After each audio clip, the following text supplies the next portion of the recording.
Kada je Ibrahim Jusufranić nakon 17 godina rukovođenja sarajevskim Grasom podnio neopozivu ostavku na mjesto direktora, iza sebe je ostavio preduzeće sa nagomilanim trogodišnjim dugom od 25,2 miliona konvertibilnih maraka. No, u privatnom životu je vukao uspješnije poteze. Sin otkriva da je sa suprugom Smiljkom i sinom Jasminom stekao imovinu vrijednu najmanje 7,5 miliona konvertibilnih maraka.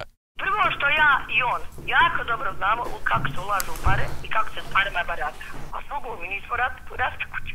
Jusufranić je imao odgovorniji odnos prema privatnom nego državnom preduzeću. Gras je vodio od 1989. do 2006. Sin Jasmin se nije odvajao od njega, pa se kao svježi diplomat Sarajevskog elektrotehničkog fakulteta 2002. godine zaposlio na mjesto rukovodioca informatičke službe u Grasu. Tu je ostao do januara 2007. godine. Do tada Jasmin Jusufranić je već bio vlasnik 2 poslovna prostora u sarajevskom naselju Čengić Vila i zemljišta u naselju Osijek. Nakon što je 2007. Federalna uprava policije pokrenula istragu protiv njega, Jasmin je svoj udio u poslovnim prostorima prenio na oca i majku. Te godine je njegova majka Smiljka kupila nešto više od 4 duluma zemlje i devastiranu vikendicu u Miševićima kod Sarajeva za 77.000 konvertibilnih maraka. To je bila njena 5. uknjižena nekretnina u Sarajevu od početka 90-ih. Kuću sa zemljištem od 1 duluma je kupila 1999. za 81.500 konvertibilnih maraka. Tu se sada nalazi novoizgrađena skupocjena vila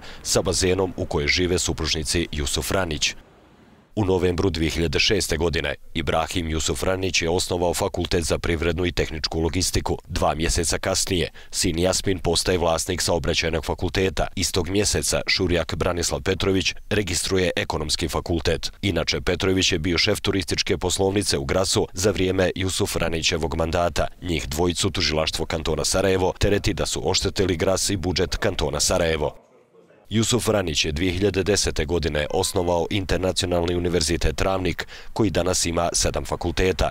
Kantonalno tužilaštvo je prošle godine optužilo Jusufranića da je odlukom o kupovini 4 praonice za Grasova vozila od slovenske firme LS Prom 2004. godine oštetio preduzeće za skoro 883.000 konvertibilnih maraka. Suđenje je počelo u novembru prošle godine.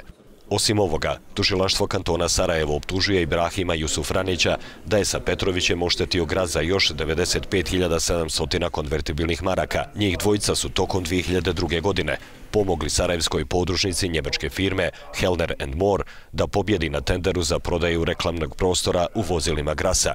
Polovinom decembra prošle godine održano je ročište na kojem su se Jusufranić i Petrović izjasnili da nisu krivi.